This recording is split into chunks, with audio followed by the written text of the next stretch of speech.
Alright guys, this is cabin air filter, 2008 Honda Civic.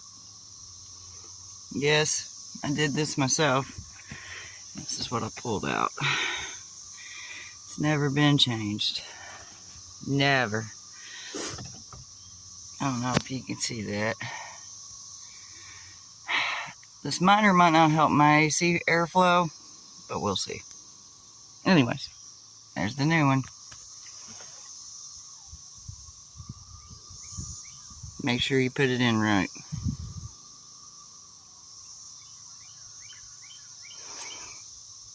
And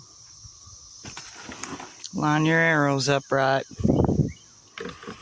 because it just slides right back in. See? Should be done. Yep, that's it. Sorry about the mess.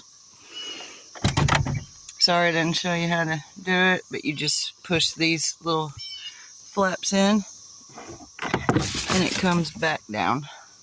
See?